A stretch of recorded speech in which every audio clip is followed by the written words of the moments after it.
Hi, I'm Cheyenne Harris, and I am a nurse in the neurology department at United Regional Physicians Group in Wichita Falls. The person that I decided to interview for this assignment was my manager, Amanda Weitenheimer. She's also an LVN at the clinic, but she is our department manager of all of the surgical specialty departments at United Regional Physicians Group. So she has about 5 different departments that she is the manager of. She's been doing that for about 3 years now. I've been under her management for about a year and a half and have completely loved working with her and for her. The reason I chose her for this assignment was because not only is she an amazing manager, but she is also the reason why I decided to further my career and try to move into a leadership role within our organization. She's been a huge inspiration to me, and just being under her, I've learned so much, and she's really pushed me to move further. When I interviewed her, I learned even more from her than I expected. I thought I knew quite a bit since I've worked for her, but really getting to sit down with her and ask her some of these questions, I realized that there's just so much more to the management side of it. One of the questions that I asked her that really stuck out to me was what are some of the skills required to be successful in your position? Especially since I want to move into one of these positions one day. This was a big one because these are assets that I'm going to need to start working on myself.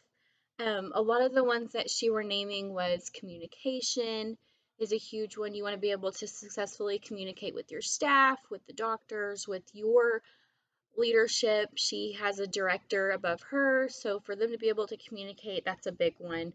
Um, Personability. She's very personable with her staff, so she gets to know them really well, so that way they can work really well together, and that way they establish that trust and communication between the two.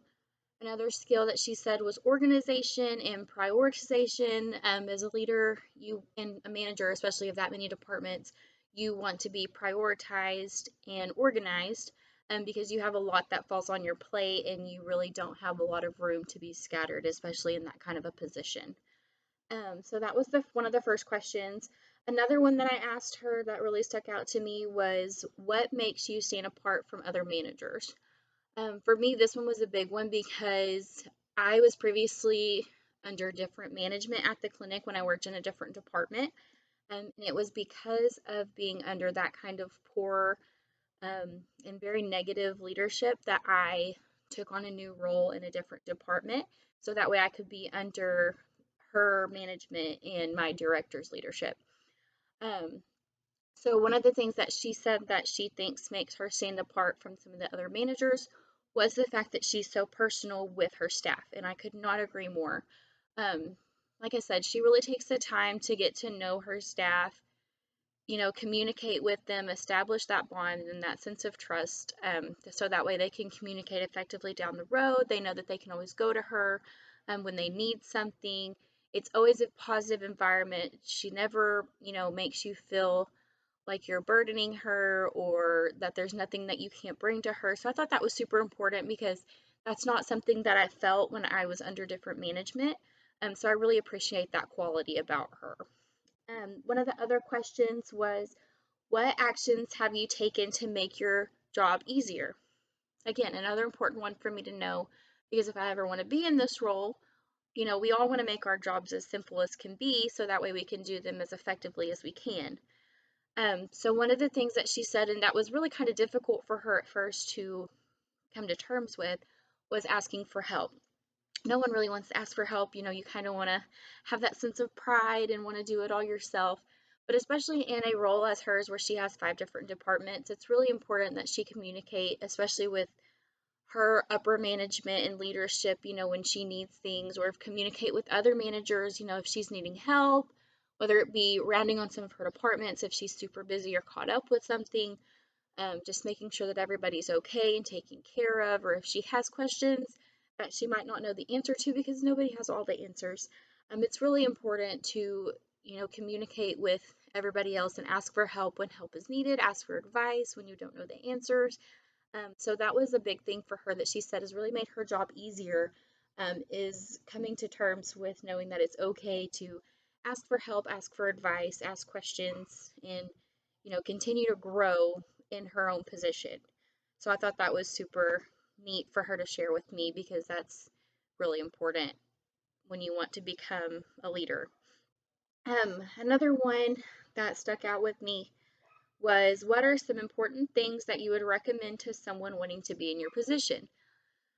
Like me. So, this again was very important to me, and she actually said something during this question that I used as one of my quotes because I thought it was super inspirational, and for me, it was something that I really hadn't even thought about.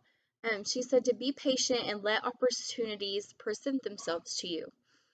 She was not looking for a leadership role whenever she took it on at URPG. She was just a nurse in a cardiology department. She had come from the hospital, worked on one of the floors there, and decided to come to the clinic and work as a nurse there. Um, and then the opportunity just kind of presented itself to her with the experience and the skills that she had to become a manager. And so she said, don't go looking and expecting for things to happen. Kind of let them present themselves to you because the more experience that you have and the more skills that you develop along the way, that's going to get you really ready for these opportunities that present themselves to you when the time is right. So that was super important for me and something that I'm going to take forward, not to just expect things to happen once I graduate, but to really just kind of let the doors open for what's going to be right for me. Um, and one of the last questions that I asked her was, what is the best advice that you could give to anyone working in healthcare? Which is kind of basically one of the main aspects of our class. And again, this was one of the ones that I wrote as one of my quotes because I, again, thought it was super um, just something we can all really relate to, and something that we need to kind of remind ourselves of on a daily basis. She said that you will not be perfect in any job that you do, but as long as you are doing the best that you can and maintaining a positive mindset, then you're going to be successful. She said that you need to definitely have a passion for it and remember that why we're here in the healthcare industry to begin with, and that's to take care of people, love people, show them kindness. So that was another big thing. And then also just not to get down on yourself and not to expect to be perfect, especially again in a position like hers where she's a manager and a leader of a bunch of different people. It can get really stressful. And there are times when you're going to make mistakes, or again, like I said, you're not going to have the answers. So, but as long as you're doing your best and you're learning and you're trying to grow, even when you're in a position like that, then you're going to be successful. So I thought that was super wise of her to say. Overall, I think the interview went extremely well. Like I said, I learned so much from her that I thought I already knew from working under her.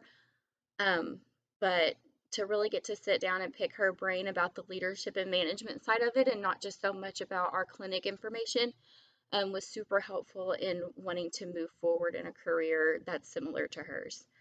Um, so I hope that whoever you interviewed for your assignment gave you as much positive feedback and the answers that you were looking for, and that you really kind of got another sense of why we're here and why we are doing what we want to do.